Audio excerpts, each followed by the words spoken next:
అందరికీ నమస్కారం. కథల పల్లకి ఛానల్కి స్వాగతం. ఇప్పుడు మనం ఓసారిలా చూడే చెలి పార్ట్ 5 విందాం. ఏడుస్తున్న కళ్ళకి మసకగా శౌర్యలా అనిపించడంతో కళ్ళు తుడుచుకుని మళ్ళీ చూసింది. ఎదురుగా శౌర్య కనిపించడంతో శ్రీజ ఊపిరి పీల్చుకుంది. క్షణం కూడా ఆగకుండా పరిగెత్తుకుంటూ వెళ్ళి శౌర్యను కౌగిలించుకుంది. నన్ను ఏడిపించడం అంటే నీకు సరదా కదా అంటూ శ్రీజ కళ్ళల్లో తిరుగుతున్న కన్నీళ్ల కంటే వేరే రుజువులు ఏం కావాలి, శ్రీజ తన్ను ప్రేమిస్తుందని అని అనుకుంటూ శ్రీజ చుట్టూ అతని చేతులు బిగుసుకుంటూ ఉండగా శ్రీజ అతని నుంచి దూరం జరిగింది. శ్రీజ, ఇంకా చాలు, నా మీద ప్రేమ ఉందన్నావు కదా, మరి ఇంకేంటి ప్రాబ్లం? ఎప్పటికైనా చావాల్సిందే, అదేదో నిన్ను పెళ్లి చేసుకునే చచ్చిపోతాను, రా అంటూ దూరంగా పరిగెడుతున్న శ్రీజను చూస్తూ అరిచాడు శౌర్య. దూరం వెళ్తున్న కొద్దీ శౌర్యకి పట్టుదల పెరిగిపోయింది. చూద్దాం, నా ప్రేమ గెలుస్తుందో లేదా నీ పట్టుదల గెలుస్తుందో అన్నాడు. అలవాటు ప్రకారం దూరంగా పరిగెత్తి వెనక్కి తిరిగి చూసిన శ్రీజతో. మర్నాడు క్లాస్ కంప్లీట్ చేసుకుని బయటకు వచ్చిన శ్రీజ కళ్ళు అలవాటు ప్రకారంగానే గ్రౌండ్ అంతా వెతికే శౌర్య కోసం. బాస్కెట్బాల్ ఆడేటప్పుడు అసలు బాల్ ఎలా పట్టుకోవాలో ఇంజనీరింగ్ గర్ల్స్కి నేర్పిస్తూ కనిపించాడు శౌర్య. కానీ వాళ్ళ దృష్టి బాల్ మీద కాకుండా శౌర్య మీద ఉండడం గమనించింది. ప్రాక్టీస్ కంప్లీట్ చేసి వాళ్ళు వచ్చేదాకా కాపు కాసు కూర్చుంది. ఇప్పుడు మీకు ఇంగ్లీష్ క్లాస్ కదా, క్లాస్కి రాకుండా గ్రౌండ్లో ఏంటి పని మీకు? అది మేడం, స్పోర్ట్స్ క్లాస్ అంటూ నసగడం మొదలుపెట్టారు వాళ్ళు. అందులో రష్మి ధైర్యం చేసి, మాకు స్పోర్ట్స్ ఇంట్రెస్ట్ మేడం, అందుకే అని చెప్పింది. స్పోర్ట్స్ ఆడడం ఇష్టమా, స్పోర్ట్స్ నేర్పించే వాళ్ళు ఇష్టమా? చూస్తూనే ఉన్నాను మీ వేషాలు. ఇంకోసారి శౌర్య సార్తో కనిపిస్తే ఊరుకోను, వెళ్ళండి క్లాసులోకి అంటూ గట్టిగా తిట్టడంతో ఏడుపు తన్నుకొచ్చింది వాళ్ళకి. దేవుడు అనేవాడు ఉంటే మేడంకి చిన్న యాక్సిడెంట్ అవ్వాలిగాక అంటున్న రష్మితో, చిన్నపిల్లల శాపాలు పెడుతున్నావేంటే అన్నట్టు చూశారు రష్మిని.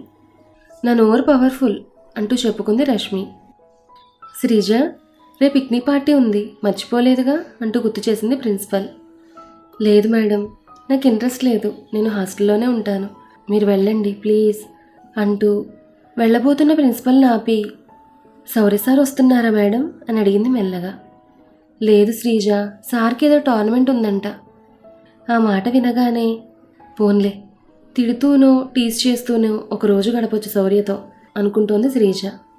ఇంతలో, సార్ మీరు రాకపోతే బోర్ కొడుతుంది సార్, రండి సార్ ప్లీజ్ సార్ అంటూ చుట్టుముట్టి స్టూడెంట్స్ అందరూ బ్రతిమాలడంతో, ఓకే ఓకే నేను వస్తాను మేడం అన్నాడు గరిమా పాటిల్తో. పళ్ళెలా ఎక్కిలిస్తున్నాడో చూడు, వాళ్ళు బ్రతిమలాడడం ఈయన గారు ఓకే అనేయడం. తిట్టుకుంటూ కోపంగా కదిలిన శ్రీజ కాళ్ళు తడబడి వెనక్కి పడబోయింది. వెంటనే నడుం చుట్టూ చేవేసి పట్టుకున్నాడు శౌర్య. ఎవరో ఫోటో తీసినట్టు ఒక్క క్షణం ఆ ఫ్రేమ్ ఆగిపోయింది అందరి కళ్ళల్లో. ఒసే, ఆ యాక్సిడెంట్ ఏదో నాకు అవ్వాలని కోరుకోవచ్చు కదే, మంచి టచ్ మిస్ అయిపోయింది అక్కడ అంటూ రష్మిని తన ఫ్రెండ్ తిట్టింది. చాలు, అందరూ మనల్నే చూస్తున్నారు, లే అంటూ అరిచింది చెవిలో. నువ్వే లేవాలి అని శౌర్య అనడంతో తన భంగిమను ఒకసారి చూసుకుని వెంటనే లేచి, అయినా అందరి ముందు అలా పట్టేసుకోవడమేనా అంటూ విసుక్కుంటూ వెళ్ళిపోయింది శ్రీజ. మెల్లగా ఎవరు మాట్లాడుకుంటున్నా, ఎవరు చెవులు కురుక్కుంటున్నా కూడా అదంతా వాళ్ళ గురించి అన్నట్లు శ్రీజకు అనిపిస్తోంది. శౌర్యకి ఫోన్ చేసింది. నువ్వు నాకు ఫోన్ చేసావా? కళా, నిజమా? నా నెంబర్ నీకెలా తెలిసింది అని అడిగాడు శౌర్య. నీ నెంబర్ స్టూడెంట్స్ అందరి దగ్గర ఉంది, తమరు మోడర్న్ కృష్ణుడు కదా కాలేజ్కి. శ్రీజ గొంతు వినగానే తను కోపంగా ఉందని అర్థమైంది శౌర్యకి. అంతమంది ముందు అలా పట్టుకుంటావా, పైగా నడుం చుట్టూ చేయి వేసి? పట్టుకోకపోతే పడిపోతావని కానీ శౌర్యకి మాట్లాడే ఛాన్స్ ఇవ్వకుండా, పడిపోతే పడిపోతాను, విరిగితే నా నడుమేగా విరిగేది, నీకేంటి? అసలే మన మధ్య ఏదో ఉందని అందరికీ అనుమానం నీ వల్ల. మరుండదా? నాతో ఎవరు క్లోజ్గా ఉన్నా వాళ్ళని పిలిచి మరీ స్పెషల్ క్లాస్ తీసుకుంటుంటే అనుమానం రాదా మరి? ఓ, తెలిసిపోయిందన్నమాట, ఎలాగైనా టాపిక్ మార్చేయాలి అనుకుంటూ, అదంతా నాకు అనవసరం, నువ్వు చేసింది తప్పు, నాకు కోపం వచ్చింది అని మాట్లాడుతోంది శ్రీజ. కోపం వచ్చిందని ఫోన్ చేసి చెప్పడం ఎందుకో, బ్రతిమలాడించుకోవాలనేమో అని మనసులో అనుకుంటూ, సరే మేడం సారీ అని చెప్పాడు శౌర్య. శ్రీజ నవ్వాపుకుంటూ, నీ సారీ తీసుకెళ్ళి మీ గరిమా పాటిల్ మేడంకో లేదా ఇంకెవరికైనా ఇచ్చుకోపడతారు, నేను పడ్ను అంటూ ఫోన్ కట్ చేసింది శ్రీజ. ఈ అమ్మాయిలు బ్రతిమాలించుకోవడం అంటే ఏంటో ఇంత సరదా. ఇప్పుడు ఏ కాన్సెప్ట్ వాడాలి అంటూ ఆలోచనలో పడ్డాడు శౌర్య. ఈవినింగ్ క్యాంటీన్ వైపు వెళ్తుంటే ఏవో మాటలు వినిపించి కాలేజ్ గోడ వైపు చూసింది. గోడంతా సారీ సారీ అని ఇంగ్లీష్లో, కింద చిన్నగా తెలుగులో ఓయ్ ఇది నేనే అని రాసుండడంతో ఇదంతా శౌర్య పనే అని అర్థమైంది శ్రీజకి. హార్ట్ సింబల్ వేసి మధ్యలో నీ పేరు నా పేరు కూడా రాయాల్సింది, అందరికీ తెలిసిపోయేది అని మనసులో అనుకుంది. ఇంతలో టీచర్ అని క్యూట్గా ఒక గొంతు వినిపించడంతో పక్కకి తిరిగి చూసింది. చాక్లెట్ బాక్స్తో కనిపించింది నైనా. హాయ్ నైనా, నీ బర్త్డేనా ఈరోజు అంటూ విష్ చేసి ఓ చాక్లెట్ తీసుకుంది. మేడం రేపర్ పడేయకండి అని చెప్పి నవ్వుకుంటూ పారిపోయింది నైనా. రేపర్లో ఏముందబ్బా అని తీసి చూసింది. సారీ అనే అక్షరాలు ప్రత్యక్షమయ్యాయి. ఎక్కడున్నాడు ఈ మహానుభావుడు అని వెతుకుతున్న శ్రీజకి సారీ అని సైగలు చేస్తూ దూరంగా కనిపించాడు శౌర్య. వెంటనే రేపర్ని నలిపి విసిరేసింది. Plan A failed, plan B అని అరిచింది నైనా గట్టిగా శౌర్యకి వినిపించేలా. ప్లాన్ బీనా ఏంటి, ఈసారి కేకా అనుకుంటూ స్టాఫ్ రూమ్లోకి వెళ్ళి కూర్చుంది. సారీ చెప్పడానికి శౌర్య పడుతున్న తంటాలు గుర్తొచ్చి నవ్వుకుంటున్న శ్రీజకి వాట్సాప్ మెసేజ్ వచ్చింది. ఈ వీడియో ఓపెన్ చేసి చూడు అని. ఏంటో అనుకుంటూ చూసింది. ఏదో పెద్ద అడ్వర్టైజ్ బెలూన్లా ఉంది. సారీ శ్రీజ, విత్ లవ్ శౌర్య అని తాటికాయంత అక్షరాలు కనిపించేసరికి ఓయ్ పరువు తీయకు, ఏ బిల్డింగ్ మీద పెట్టావు అంటూ కంగారుగా అడిగింది. ఎక్కడో పెడితే నీకు తెలియదుగా, అందుకే మన కాలేజ్ బిల్డింగ్ మీదే పెట్టాను అన్నాడు శౌర్య. ప్లీజ్ ప్లీజ్ అంత పని చేయకు అంటూ బ్రతిమలాడడం మొదలుపెట్టింది శ్రీజ. అయితే నా సారీ యాక్సెప్ట్ చేయి అన్నాడు శౌర్య. 100 సారీలు యాక్సెప్ట్ చేస్తాను, ముందా బెలూన్ తీసే, ఎవరైనా చూస్తారన్న కంగారుతో చెప్తోంది శ్రీజ. నవ్వుతూ చెప్పు అన్నాడు శౌర్య.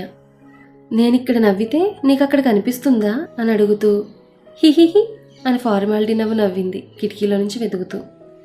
తనలో తానే నవ్వుకుంటున్న శ్రీజతో madam are you all right అని అడిగారు చుట్టూ ఉన్నవాళ్ళు.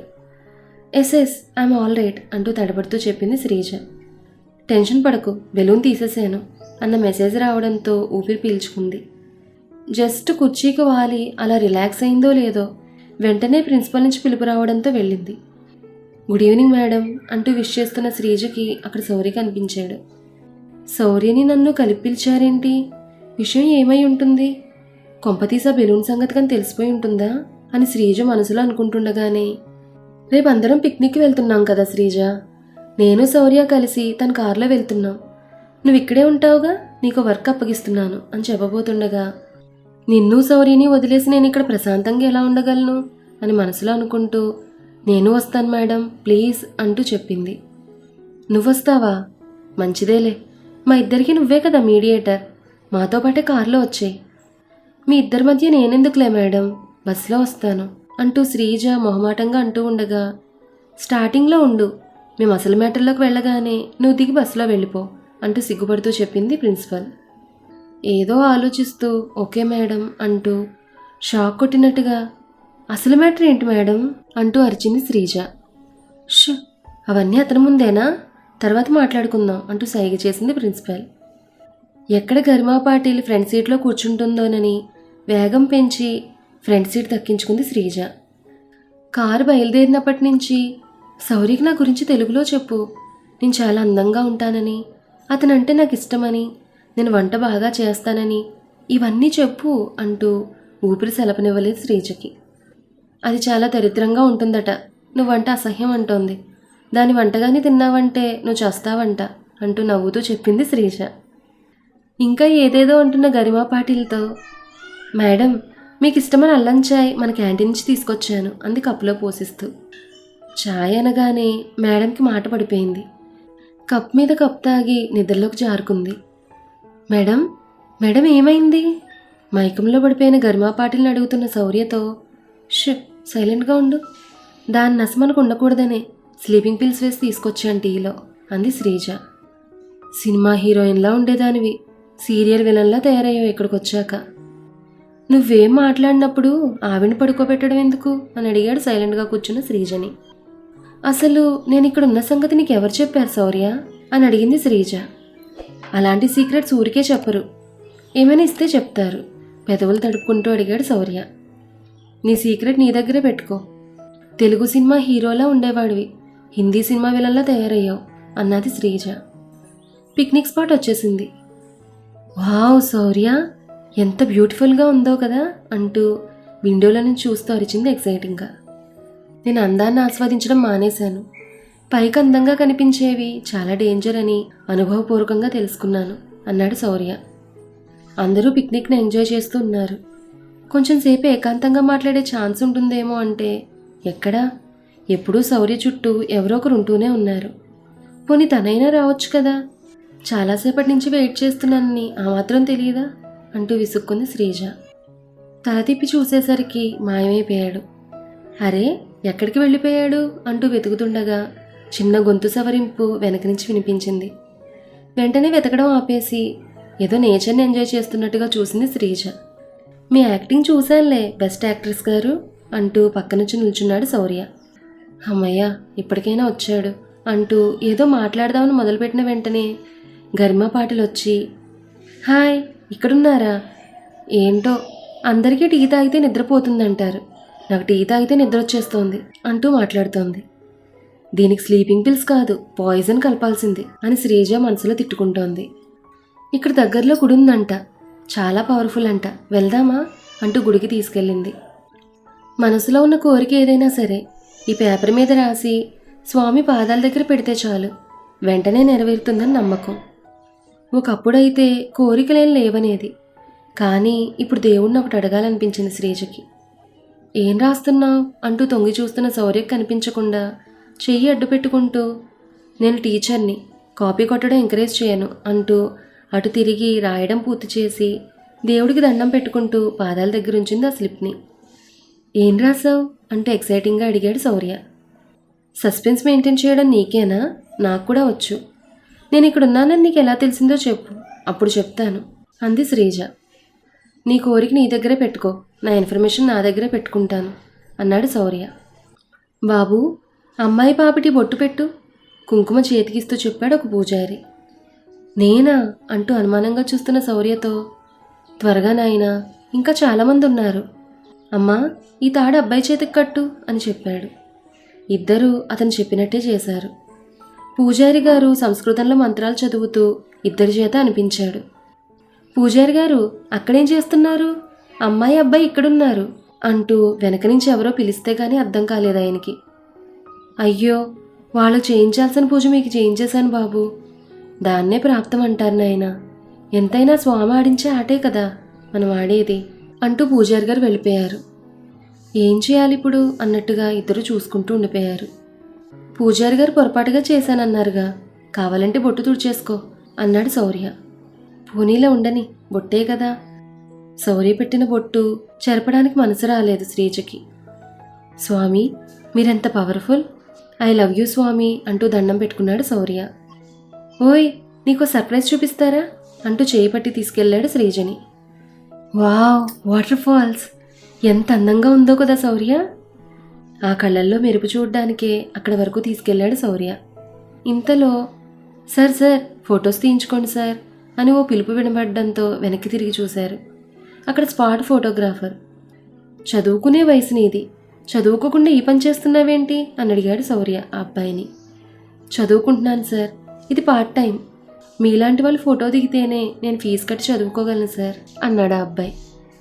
గుడ్, ఫొటోస్ ఏం వద్దులే కానీ ఈ డబ్బులు తీసుకుని చదువుకో అని ఇచ్చాడు శౌర్య.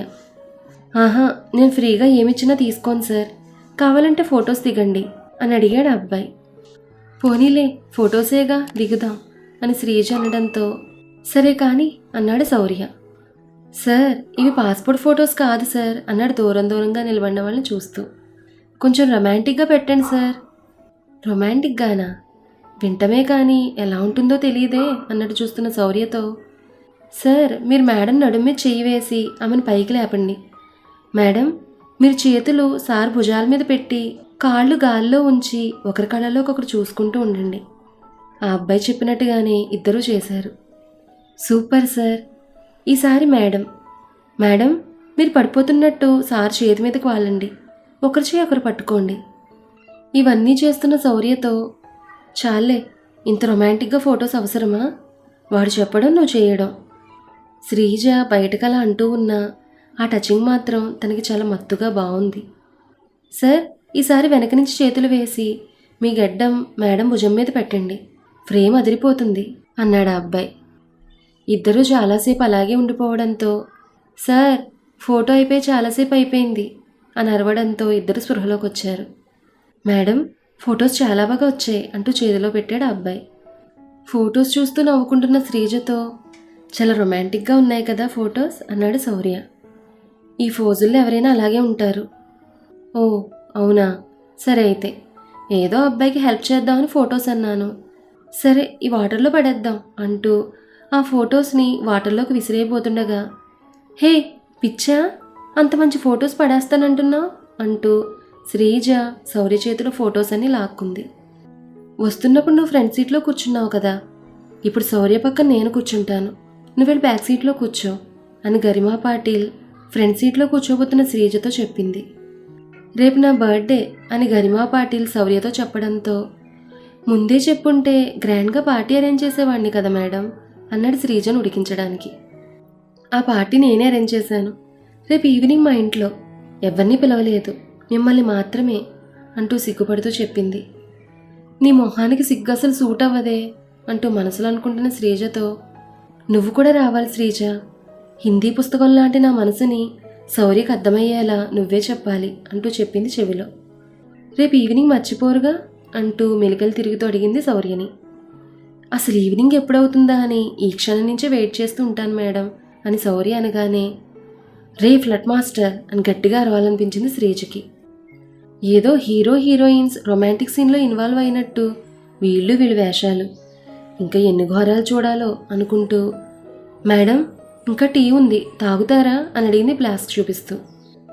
వద్దు ఇవ్వద్దు అని సైగలు చేస్తున్న శౌర్యని పట్టించుకోకుండా కప్లో టీ పోసిచ్చింది. టీ కదా, నో అనలేను, టీ సీక్రెట్ ఆఫ్ మై నచ్చి అంటూ గరిమా పాటిల్ టీ మొత్తం తాగేసింది.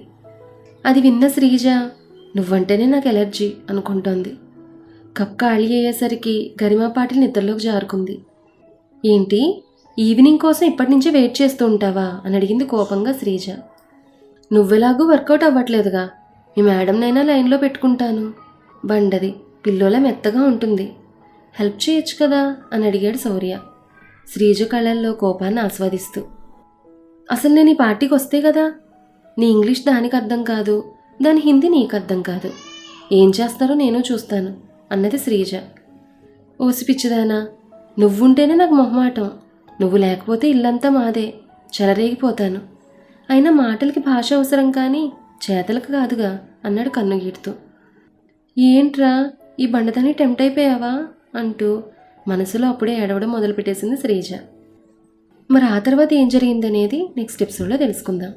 ఈ కథ మీకు నచ్చితే లైక్ చేయండి, షేర్ చేయండి, అలాగే మన కథల పల్లకి ఛానల్ని సబ్స్క్రైబ్ చేసుకోండి.